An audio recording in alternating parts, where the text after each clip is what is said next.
it's been a bit of a shock, however much one tries to prepare. No photographers were waiting outside. No royal announcement appeared on palace screens. Inside a quiet office on the Windsor estate, the curtains remained closed as Prince Edward stepped toward a polished oak table carrying a single leather folder. Those who saw him that morning noticed something unusual. He wasn't accompanied by advisors. He wasn't speaking to palace staff. And for the first time in weeks, he had cancelled every engagement on his calendar. The room felt strangely silent. Edward placed the folder on the table but didn't open it immediately. Instead, he stood motionless, staring toward the rain-covered windows as though he already understood that the decision waiting inside those papers would permanently alter relationships within the royal family. For years, Windsor Lodge had represented far more than another royal residence. It symbolized trust, continuity, and a place reserved for those expected to safeguard the monarchy's future. Very few people ever imagined that control of the property could become the center of one of the family's most private disputes. Yet that morning, everything was about to change. Edward slowly opened the folder. Several legal documents rested neatly inside. At the very top was a transfer agreement that had been prepared in complete confidence. He reached for his fountain pen. Paused. Then quietly signed his name. One signature. Just a few seconds. But according to those familiar with the family arrangements, it changed the future of Windsor Lodge forever. The greater surprise wasn't that changes had been approved. It was the name listed beneath the transfer. Lady Louise Windsor. Not another senior royal. Not one of the king's advisors. And certainly not Queen Camilla. For a brief moment, nobody in the room spoke. Even the estate official responsible for witnessing the paperwork remained completely still, carefully checking the final page before placing an official seal on the document. Whatever had just happened was now irreversible. But why would Prince Edward make such an extraordinary decision? And what had happened behind palace walls that convinced him this was necessary?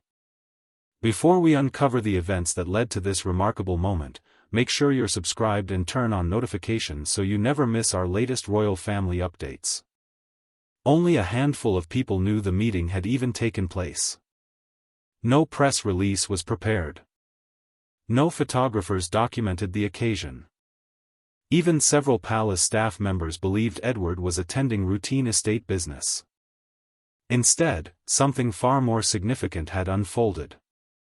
After the final signature, Edward quietly closed the folder. He thanked the estate officer, collected the documents, and left without saying another word. Outside, the skies above Windsor remained grey. A cold breeze moved through the castle grounds as royal staff continued their normal routines, completely unaware that one of the family's most sensitive property decisions had already been completed. Edward didn't return to his office.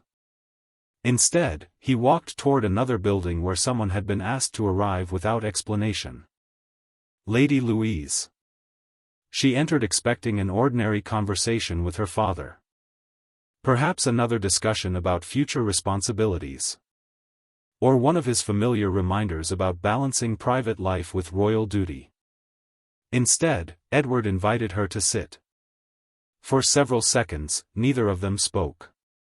He simply pushed the folder across the desk. Louise looked confused. "What is this?" Edward answered calmly. "I think it's time you read it." She opened the first page.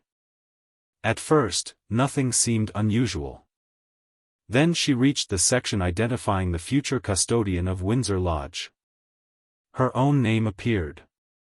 She looked back at her father almost immediately. There must be some mistake. Edward slowly shook his head. "There isn't." Louise continued reading. Each page raised more questions than answers. Why had this happened? Why now? And perhaps most importantly, what would happen to Queen Camilla? She finally looked up again. What does this mean for her? Edward remained silent for several moments before speaking. It means Windsor Lodge will no longer be under her future residential claim. The words hung heavily in the room. Louise lowered the papers. She wasn't smiling. She wasn't celebrating. Instead, she appeared deeply unsettled. I never asked for this. Edward nodded. I know. I don't want anyone to think this was about taking something away. It wasn't. His voice remained steady. This decision wasn't made out of anger. It was made because sometimes protecting the future requires making choices that other people won't understand. Louise searched her father's face. She had rarely seen him speak with such certainty. Yet behind his calm expression, something else was visible. Disappointment. Not disappointment in her, but disappointment in events that had unfolded long before this meeting. What happened? She asked quietly. Edward didn't answer immediately. Instead, he closed the folder once more.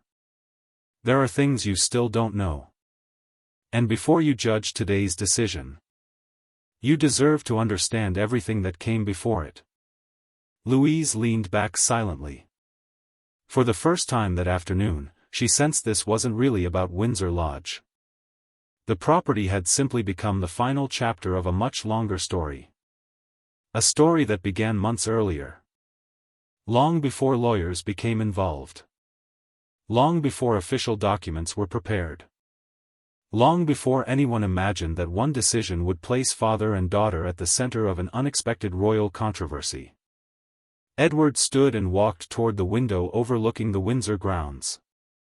Without turning around, he spoke softly. It started with a promise. A promise that should never have been broken. Louise frowned. What promise? Edward remained silent.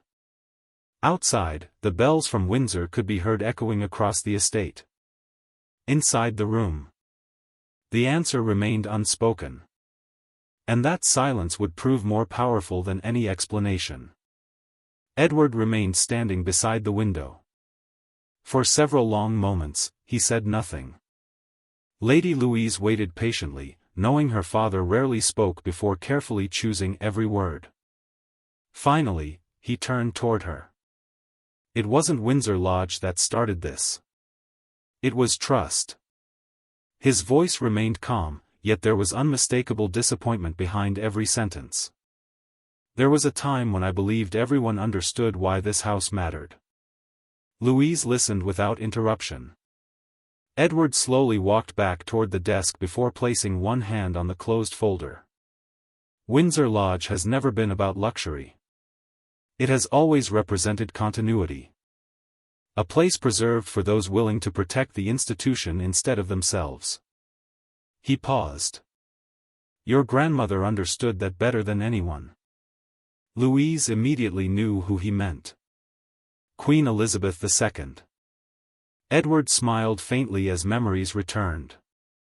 When we visited her during her final years, she often spoke less about titles and more about responsibility. She believed people should earn trust quietly, not demand it. Those conversations had remained private. Very few members of the family had ever heard them. Yet Edward remembered every word. One afternoon, while walking through the Windsor Gardens, the late Queen had stopped beside an old oak tree overlooking the estate. She pointed toward Windsor Lodge in the distance. Then she quietly said something Edward had never forgotten. Some homes should always belong to service, not ambition. At the time, he hadn't fully understood what she meant. Years later, those words returned with unexpected clarity. Louise looked thoughtful. Did she ever mention my name? Edward gently shook his head. No. She never gave direct instructions. But sometimes intentions are clearer than written orders. The room fell silent once again. Louise carefully considered what her father had shared. She had never imagined her grandmother viewed Windsor Lodge so differently from everyone else. To many people, it was simply another royal residence. To Queen Elizabeth, it represented something much deeper. Meanwhile, elsewhere inside the royal household, another conversation had been taking place. Queen Camilla sat reviewing estate arrangements with members of her private office. The meeting appeared routine. Future accommodation. Upcoming royal events. Guest planning. Nothing unusual. Until Windsor Lodge appeared on the agenda. One advisor quietly explained that additional space would soon become necessary for extended family members attending official occasions.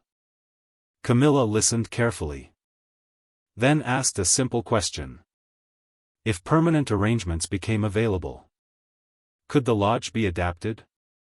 The room became noticeably quieter. One official answered cautiously. It may be possible, depending on future approvals. Camilla nodded. Nothing more was said. But one member of staff quietly recorded the discussion inside the meeting notes. Weeks later, those notes would become unexpectedly important. Back at Windsor, Edward had already begun noticing small changes. Nothing dramatic. Nothing anyone outside the family would recognize. Certain invitations changed. Private guest lists became different. Household planning slowly shifted. Individually, each decision seemed insignificant. Together, they formed a pattern. Edward wasn't concerned about himself. He had spent most of his royal life avoiding unnecessary attention. But he became increasingly aware that younger members of the family were quietly being pushed further from places they had always belonged. Louise noticed the concern long before he mentioned it. You seem different. You stopped talking about future plans. Edward smiled sadly. I hoped I was imagining it. I wanted to believe everything would correct itself. It didn't. Instead, the signs became more difficult to ignore. Conversations ended when certain people entered the room. Long-standing arrangements quietly disappeared. And decisions once made collectively were now being made elsewhere. Still, Edward remained silent. He believed family disagreements should stay private. Until one particular event changed everything. It happened during a private Windsor gathering attended by close members of the royal family. Nothing about the occasion suggested conflict. Guests arrived as expected. Staff completed preparations. Every chair had already been arranged. Every name card carefully placed. Louise had been invited for a special reason. She was asked to participate in a tribute honoring values that had defined Queen Elizabeth's lifetime of service. She felt deeply honored. Not because of publicity, but because it reminded her of someone she loved and respected. As guests slowly entered the room, everything appeared perfectly organized. Until one palace staff member approached the seating arrangement. Without explanation, a single place card was quietly removed. Another appeared moments later. Nobody announced the change. Nobody apologized. Most people never even noticed. But Edward did. From across the room, he watched Louise pause for just a second. Only a second. Then she stepped aside without complaint. Without embarrassment. Without creating any scene. She simply accepted the change. That silent reaction affected Edward more than any public argument ever could. Because he recognized something his daughter would never admit herself. She believed speaking up would only make things worse. The ceremony continued. Everyone smiled. Photographs were taken. Conversations carried on as though nothing unusual had happened. But Edward couldn't forget what he had seen that evening. As Windsor gradually became quiet, he stood alone looking across the estate. One thought refused to leave his mind. If silence allows this today, what happens tomorrow? That single question stayed with him for weeks. Eventually, it led him toward a decision he had never imagined making. A decision that would affect Windsor Lodge, Queen Camilla, Lady Louise, and ultimately, the entire royal family. But before any document could be prepared, Edward needed answers. And the first person he intended to confront was someone he had trusted for years. Edward waited 3 days before making the call. He didn't want an argument. He wanted clarity.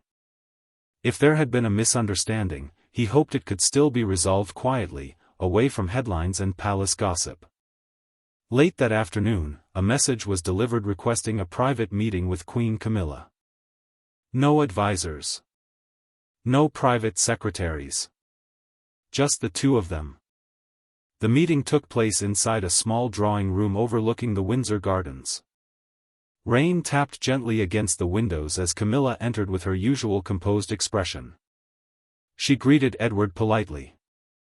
He returned the greeting. For a few moments, they spoke about ordinary family matters. The conversation remained courteous. But Edward hadn't come to discuss the weather. He leaned forward slightly. I wanted to ask you about something that happened at the memorial gathering. Camilla looked at him calmly. What about it? Edward chose his words carefully. Lady Louise's place was changed at the last moment. It upset her. Camilla remained silent before answering. The arrangements were adjusted. It wasn't personal. Edward nodded slowly. Perhaps. But from where I was sitting, it certainly felt personal. For the first time, the atmosphere in the room shifted. Camilla folded her hands together. Edward, royal life changes constantly. People have to adapt. Edward's expression didn't change. I agree. But adaptation shouldn't come at the expense of respect. Neither of them raised their voice. Neither interrupted the other. Yet every sentence carried increasing weight. Camilla finally sighed. You've always been protective of Louise. I admire that. But one seating adjustment shouldn't become a family dispute. It's about a message. Camilla frowned slightly. What message? That those who quietly serve are expected to move whenever someone more influential requires the space. The room fell completely silent. Camilla stood and slowly walked toward the window. Outside, visitors wandered across the castle grounds, unaware that one of the royal family's most difficult private conversations was unfolding only a few rooms away. After several seconds, she finally spoke. You're reading far too much into one moment. Edward didn't answer immediately. Instead, he reached into his briefcase and removed several estate documents. He placed them carefully on the table. I wish I were. Camilla glanced down. At first they appeared to be routine administrative papers. Then she noticed the heading. Future Residential Planning, Windsor Estate. Her expression changed almost instantly. Edward noticed. So you've seen these before? Camilla looked back at him. They're only preliminary discussions. Nothing has been decided. Edward calmly replied. Then why were permanent accommodation proposals already being prepared? Silence. Camilla slowly returned to her chair. There are practical reasons. As the royal family changes, so do its needs. Edward listened carefully. And whose needs were these plans designed to serve? Camilla didn't answer directly. Instead she said, the monarchy has entered a new era. Certain arrangements need to reflect that. Edward understood exactly what she meant. A new reign often brought new priorities. New households. New responsibilities. But one sentence continued to trouble him. Certain arrangements. Who decided which arrangements changed? And who quietly disappeared because of those changes? Edward closed the folder. I've spent my entire life accepting the quieter role. I've never competed for attention. I've never questioned the institution. But I won't remain silent if my daughter's place inside this family slowly disappears. Camilla's expression softened. I don't want Louise pushed aside. Edward looked at her steadily. Then why does it keep happening? For the first time during the meeting, Camilla had no immediate answer. Instead, she looked toward the document still lying on the table. Then she spoke more quietly than before. You're asking me to choose between different responsibilities. Edward shook his head. No. I'm asking you to remember something. What? That influence should never replace fairness. The conversation ended without agreement. Both stood. Both remained respectful. Neither believed the matter was finished. As Camilla reached the door, she paused. Without turning around, she said one final sentence. Windsor Lodge will eventually become part of a much larger discussion. Then she left. Edward remained alone. He replayed those words again and again. Not if. Eventually. To him, it sounded less like a possibility. And more like a plan already in motion. That evening, Edward walked alone across the Windsor grounds. The castle lights reflected across the wet stone pathways. His mind wasn't focused on property. Or titles. Or status.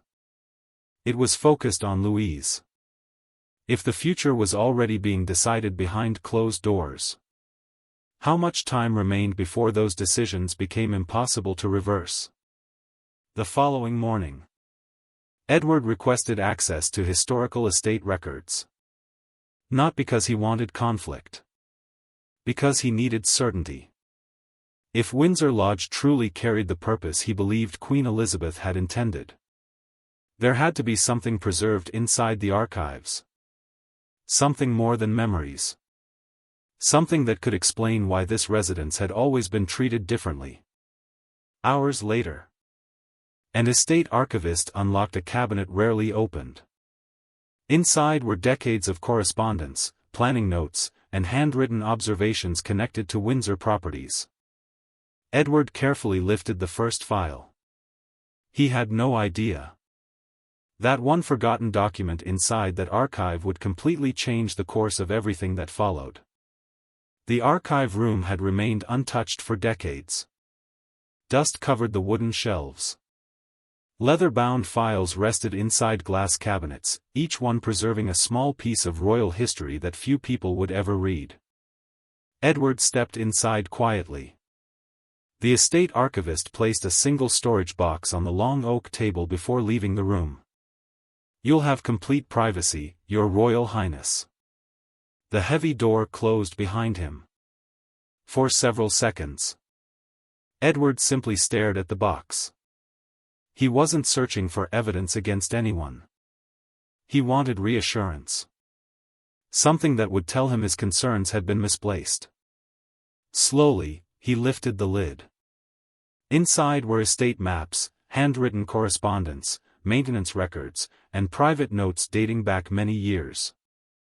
Most appeared routine. Nothing immediately explained why Windsor Lodge had always been treated differently from other royal residences. Then, one cream-colored envelope caught his attention. Unlike the others, it carried no official seal. Only a handwritten label. Future residential considerations. Edward carefully unfolded the document. The handwriting belonged to a senior palace official who had served during Queen Elizabeth II's reign. It wasn't a legal instruction. Nor was it an official order. Instead, it summarized several private conversations regarding the long-term purpose of Windsor Lodge. One passage immediately stood out. It described the residence as a home intended to remain connected to younger members of the royal family whose service reflected stability rather than public prominence. Edward read the sentence again. Then once more. It wasn't naming anyone directly. But the principle sounded remarkably familiar. Almost identical to the conversations he remembered having with his mother years earlier. He leaned back quietly. The document didn't prove ownership. It didn't decide inheritance. But it confirmed something important. His understanding of Windsor Lodge had never been based only on memory. Someone else had recorded the same philosophy. As Edward continued reading, another section caught his eye. It referenced discussions about protecting certain family residences from becoming extensions of changing royal households after future reigns. The wording remained deliberately cautious. Yet the meaning was difficult to ignore. Some places were expected to preserve continuity above convenience. Edward closed the folder slowly. His thoughts became clearer than they had been in weeks. For the first time, he believed he understood why Windsor Lodge had become the center of growing tension. It wasn't simply about property. It represented influence. Who would shape the future inside the royal family once a new generation emerged? Meanwhile, across Windsor, Queen Camilla had also been thinking about their recent conversation. She sat quietly in her private sitting room, reading through briefing papers that had arrived earlier that morning. Her private secretary entered carrying another folder. "There are several estate updates requiring your attention." Camilla nodded. But instead of opening the documents immediately, she looked toward the window. "You spoke with Edward's office recently?" "Yes, ma'am." "What impression did you get?" The secretary hesitated. "He appears determined." Camilla lowered her eyes. Determined. That wasn't a word usually associated with Edward. For years, he had avoided public disagreements. He rarely challenged family decisions, which made his recent behavior even more unusual. Something had changed. And she knew it. Later that afternoon, Edward returned home carrying copies of the archive notes. Sophie noticed his expression the moment he entered. "You found something." Edward placed the folder on the table. "I found enough." She quietly poured 2 cups of tea before sitting beside him. He explained everything. The handwritten notes. The recorded conversations. The repeated emphasis on preserving Windsor Lodge for future generations committed to quiet service. Sophie listened carefully. When he finished, she asked only one question. "What are you going to do now?" Edward looked toward the fireplace. "I hoped this could still be resolved privately." "And now?" He remained silent. Because deep down, he already knew. The situation had moved beyond conversation. If the archive reflected the intentions he believed Queen Elizabeth had held, then allowing future plans to continue unchanged would mean ignoring everything she had tried to preserve. Several days later, Edward requested one final meeting. This time, not to discuss feelings, not to revisit misunderstandings, but to reach a decision. The invitation was brief, private, confidential. No advisors, no legal teams. Only Prince Edward and Queen Camilla. Neither of them realized that this meeting would become the turning point from which there would be no return. As the evening sun disappeared behind Windsor Castle, both walked toward the same room, each believing they were prepared, neither realizing They were about to leave with entirely different futures. The meeting began without ceremony. No palace officials stood outside the door. No aides carried notebooks. No one remained inside except Prince Edward and Queen Camilla. The atmosphere was calm. But neither of them had come expecting an easy conversation. Edward stood beside the fireplace while Camilla quietly took her seat. For several seconds, only the ticking of an old clock filled the room. Finally, Camilla broke the silence. "I assume you've made your decision." Edward nodded. "I have." She looked directly at him. "And you've already decided I'm wrong." Edward slowly shook his head. "This isn't about proving someone wrong.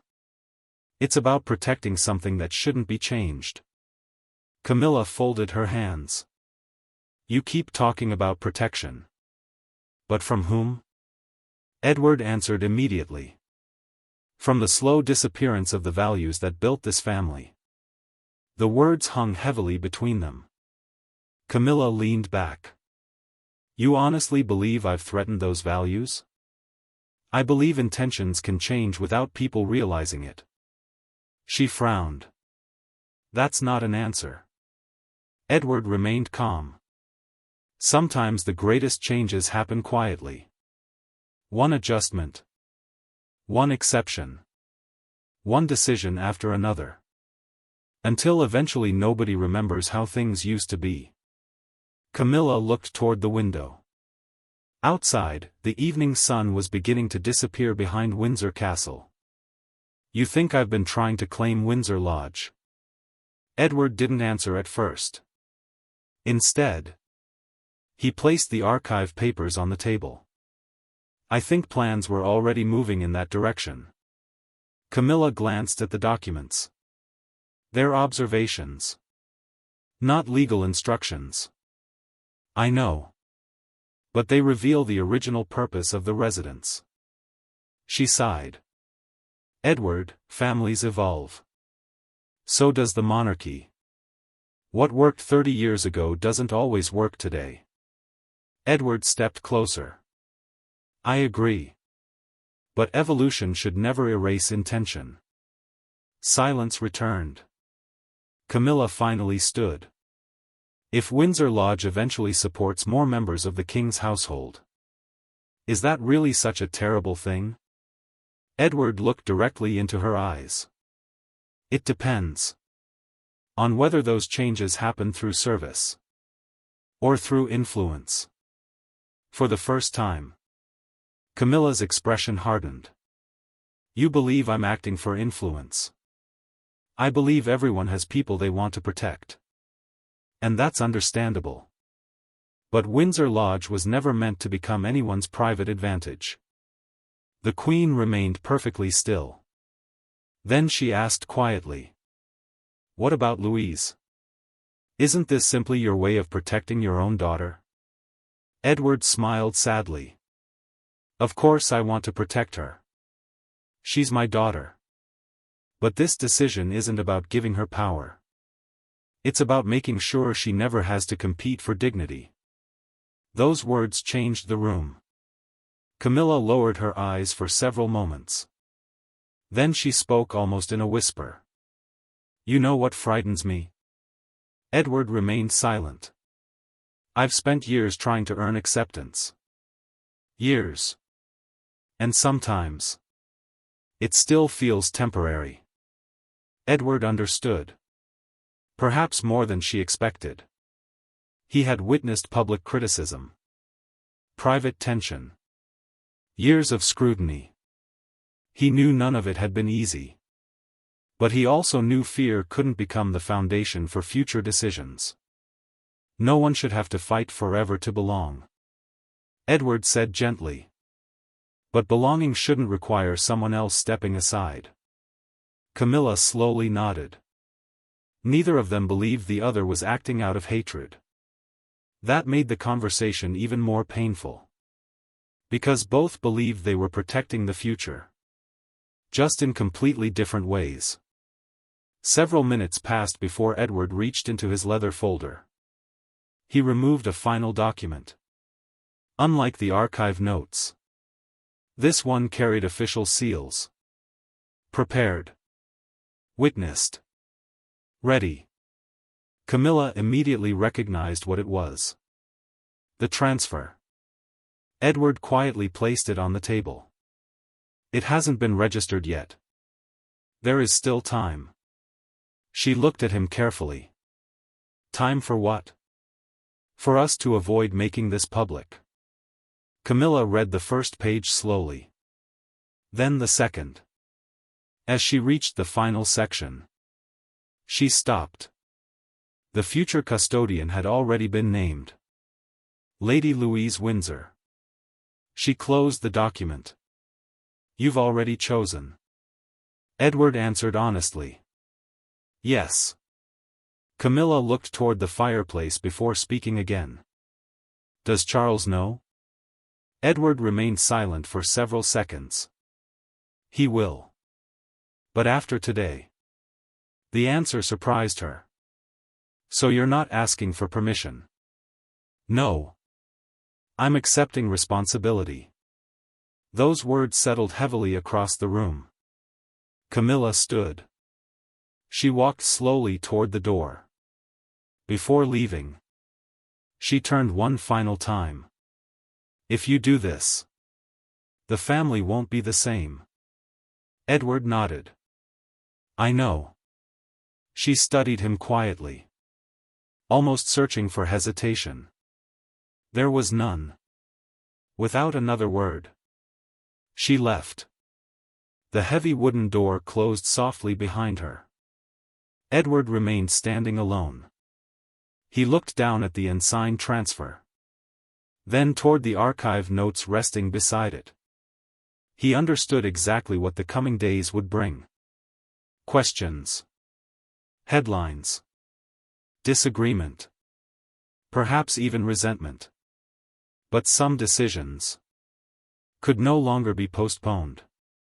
The following morning, before sunrise, a black government vehicle entered the Windsor estate through a private gate. Inside a secure office, 2 independent estate witnesses were already waiting. The documents had been prepared.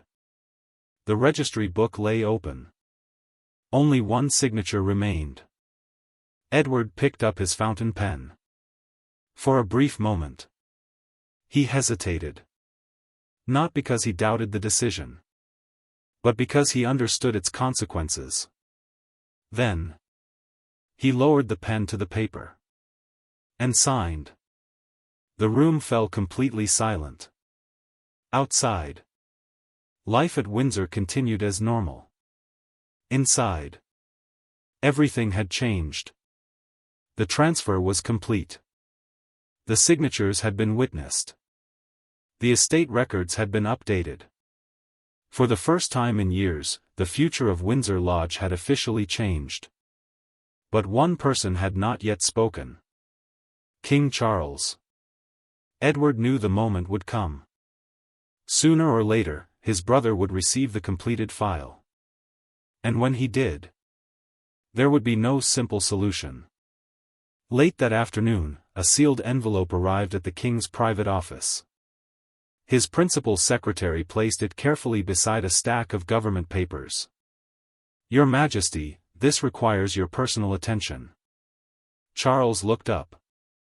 The secretary's expression revealed very little. Still, he sensed this was different.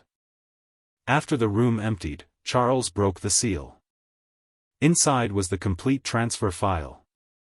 He recognized Edward's signature immediately. Then, his eyes moved to the next page. Lady Louise Windsor. Charles remained completely still. He slowly removed his glasses and placed them beside the folder. Outside the window, the Windsor grounds looked as peaceful as ever. Inside, a difficult reality was beginning to settle. He had expected disagreements over royal duties, public criticism, political pressure. But he had never imagined facing a dispute between his own brother and his own wife. For several minutes, Charles read every page without interruption. The legal wording was precise. Every requirement had been completed. Every approval had been recorded.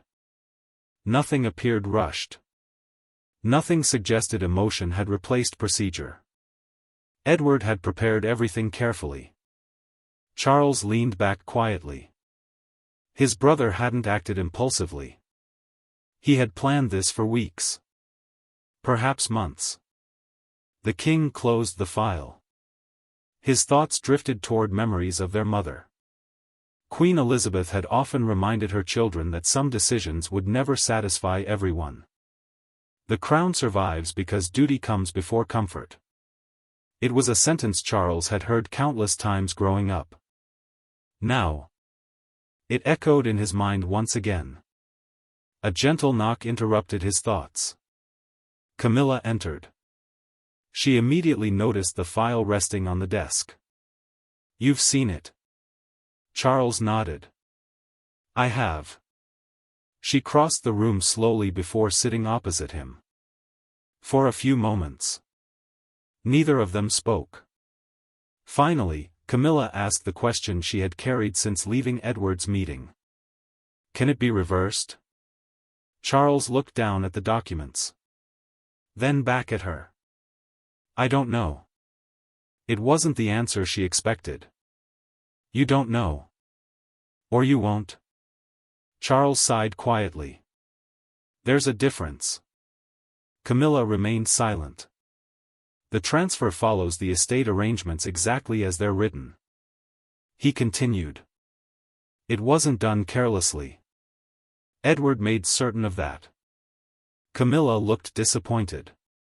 "So you're defending him?" Charles shook his head.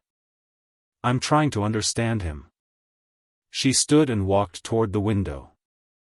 "I never imagined we'd find ourselves on opposite sides of something like this." Charles watched her carefully. "Neither did I." The room became silent once again. Finally, the king stood. He walked toward an old cabinet built into the wall. Inside were several historical estate files rarely removed from storage.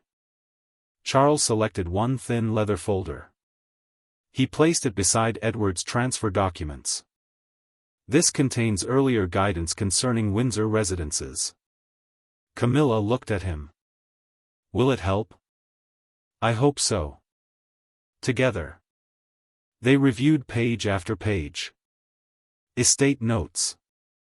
Administrative correspondence. Private recommendations.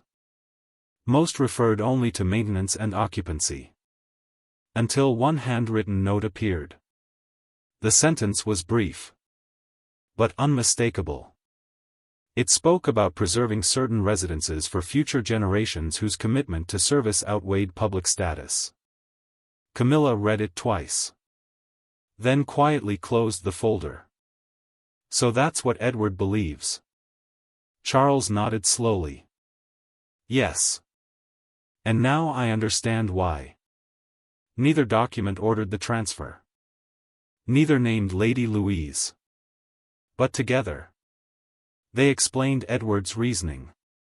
Camilla looked exhausted. "What happens now?" Charles remained silent for several moments. "If I overturn this, my brother will believe I've ignored everything he was trying to protect. And if you don't?" He looked toward the castle grounds. "My wife will believe I abandoned her." The weight of those words filled the room. For perhaps the first time since becoming king, Charles wasn't choosing between politics and tradition. He was choosing between two people he loved. One his brother. The other his wife. Hours passed. Evening settled across Windsor. The palace corridors became quieter. Most staff had already gone home. Yet the light inside the king's office remained on. Charles reread the transfer one final time. Then reached for his pen. Camilla watched carefully. For a brief moment, she believed he was preparing to cancel everything. Instead, he signed a very different document. A formal acknowledgement confirming receipt of the completed transfer. Not a reversal. Not an objection. Simply recognition that the process had been lawfully completed. Camilla lowered her eyes. She understood immediately. The decision would stand. Charles placed the pen back onto the desk. His voice was calm. I cannot undo something that was completed within the authority given to Edward. The words felt heavier than either of them expected. Camilla nodded slowly. She didn't argue. She didn't raise her voice. She simply accepted that the conversation was over. But outside the palace, another problem had already begun. Someone, somewhere, had learned about the transfer. And before sunrise, the first newspaper would carry a headline that no member of the royal family had been prepared to read. The story remained private for less than 24 hours. By dawn, whispers inside Windsor had already reached reporters in London. No one knew exactly who had spoken. No one admitted leaking the information. Yet somehow, the impossible had become tomorrow's headline. Shortly after sunrise, newspapers appeared across the country carrying nearly identical stories. Royal property transfer. Prince Edward. Lady Louise. Windsor Lodge. Although details remained incomplete, one fact dominated every report. A significant royal residence had been placed under Lady Louise's future protection. Within hours, television crews gathered outside the gates of Windsor. Photographers waited near every entrance. Royal commentators interrupted regular programming. Everyone asked the same question. Why would Prince Edward make such an extraordinary decision? Inside the palace, officials watched the coverage unfold in complete silence. Communications advisors drafted statement after statement. Each version sounded almost identical. The matter concerns private family arrangements. The royal household will not comment further. But the public wanted more than a brief statement. They wanted answers. And the absence of those answers only encouraged more speculation. Some commentators claimed the decision reflected a growing divide inside the royal family. Others suggested it represented a quiet struggle over the monarchy's future. None of them knew what had truly happened. Meanwhile, Lady Louise had no interest in watching the news. She remained inside her home with Sophie. The television stayed switched off. Her phone, however, would not stop ringing. Friends, relatives, journalists, even charities she quietly supported wanted to know whether the reports were true. Louise ignored every call.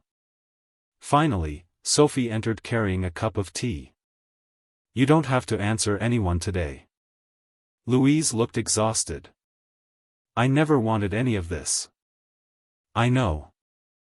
They're talking as though I've won something. Sophie sat beside her. And do you feel like you've won? Louise looked down at her hands. No. It feels as though everyone has lost. Across Windsor, Prince Edward faced a different kind of pressure. Senior palace officials requested another meeting. Not to challenge the transfer, but to discuss its consequences. One advisor spoke first. The public believes this is a family feud. Edward answered calmly. They're entitled to their opinions. Shouldn't we explain the decision? Edward remained silent for several moments. If explaining it means humiliating members of my own family, I won't do it. Another advisor leaned forward. But silence allows others to create their own version of events. Edward nodded. I understand. But some conversations belong inside families. The meeting ended without agreement. Outside, the media attention only intensified. By afternoon, crowds had gathered near the Long Walk. Some visitors simply wanted photographs. Others wanted to witness history. Several people carried flowers. Not for celebration, but as a quiet gesture of respect toward Queen Elizabeth's memory. One elderly woman standing near the gate spoke softly to a television reporter. The late Queen always valued those who served quietly. I hope that never changes. Her words spread quickly across television and social media. Many people repeated the same idea. Service should matter more than status. Late that evening, Camilla sat alone inside her private sitting room. The television played silently in the background. Images of Windsor Lodge appeared again and again. So did photographs of Lady Louise. Camilla reached for the remote and switched the screen off. For the first time since the transfer, she wasn't thinking about the property. She was thinking about Louise. Their final conversation returned to her mind. The younger royal had spoken calmly. Without accusation. Without anger. She had simply asked one question. Why should someone who quietly serves always be expected to step aside? Camilla closed her eyes. The question still had no easy answer. Elsewhere, King Charles remained inside his study. Several newspapers lay open across his desk. Each carried a different interpretation of the same story. Some praised Edward. Others criticized him. A few questioned the king's leadership. Charles understood something the headlines could never explain. This had never been about choosing winners and losers. It had been about protecting different visions of the same family. He quietly folded the newspapers and placed them aside. Then reached for a blank sheet of stationery. Rather than issuing another public statement, he began writing private letters. One addressed to Edward. Another to Camilla. And a third to Lady Louise. No cameras would ever record their contents. But Charles hoped the words might begin repairing relationships that public attention had only made more fragile. The following morning, Louise received a message asking whether she wished to speak publicly. She read it several times. If I say nothing, people will continue inventing reasons. Sophie nodded. And if you do speak? Louise smiled faintly. Then I'll speak about duty. Not victory. She picked up a pen and began writing the words that would soon surprise the entire country. Not because they defended Prince Edward. Not because they criticized Camilla. But because they revealed the kind of royal woman Lady Louise had quietly become. The statement was only 2 pages long. There were no dramatic accusations. No criticism. Lady Louise chose every sentence carefully, knowing the entire country would examine every word. By mid-morning, the statement was released through the palace communications office. Within minutes, every major news outlet carried the same headline. Lady Louise breaks her silence. People expected celebration. Instead, they found humility. Louise began by thanking everyone who had shown concern during the previous days. She acknowledged the public attention but reminded readers that royal homes were never simply buildings. They represent responsibility far more than privilege. That single sentence immediately changed the tone of the national conversation. She continued. I have accepted the responsibility placed before me with gratitude, but also with great humility. This responsibility should never become a reason for division within our family. Across Windsor, Prince Edward quietly read the statement alone. He paused after every paragraph. Not because he was surprised, but because his daughter had expressed exactly what he had hoped people would understand. This had never been about winning. It had always been about preserving something for the future. Louise then made an announcement no one had expected. Rather than treating Windsor Lodge as a private family residence, she intended to dedicate part of the estate to charitable initiatives connected with young people, military families, and equestrian programs that had long been close to her heart. She described the residence as a place that should continue serving others rather than becoming a symbol of personal status. Almost immediately, public opinion began to shift. Commentators who had spent days discussing conflict were now discussing purpose. Newspapers rewrote their evening editions. Television panels changed direction. The story was no longer focused on a royal dispute. It had become a conversation about service. Inside Buckingham Palace, King Charles finished reading the statement before placing it gently onto his desk. A quiet smile crossed his face. For the first time since the transfer, he felt a measure of relief. Not because every disagreement had disappeared, but because Louise had refused to deepen the divide. Instead, she had offered the family a path forward. Later that afternoon, Charles invited Edward to a private meeting. No officials attended. No notes were taken.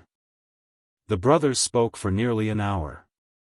Neither discussed newspaper headlines. Neither blamed anyone. Charles finally looked at Edward and said quietly, "You believed you were protecting the future." Edward answered honestly, "I did." The king nodded. "And after reading Louise's statement, I understand why." Edward lowered his eyes. Neither brother spoke again for several moments. Sometimes, understanding required no further explanation. Elsewhere, Camilla also received a printed copy of Louise's statement. She sat alone, reading it from beginning to end. There was no criticism of her. No personal attack. Not even an indirect accusation. Instead, Louise had chosen kindness where many expected confrontation. Camilla carefully folded the pages. She looked toward the window overlooking the gardens. Then whispered quietly to herself, "Perhaps I misunderstood her." Several days later, without publicity, without photographers, Camilla requested one final visit to Windsor Lodge. The request was granted. She arrived quietly in the early afternoon. No reporters knew she was there. No palace statement announced the visit. Inside the residence, everything looked much as she remembered. The familiar staircase. The drawing room. The gardens beyond the windows. She walked slowly through each room, pausing occasionally as old memories returned. There was sadness. But there was also acceptance. Before leaving, she placed her old access key on a polished wooden table. She looked at it for a long moment. Then turned away without saying a word. Outside, Lady Louise waited at a respectful distance. She hadn't come to supervise. She had come simply to offer privacy. As Camilla approached the entrance, their eyes met briefly. Neither woman spoke about the past. Louise simply smiled politely. Camilla returned the gesture. Sometimes, respect begins where arguments finally end.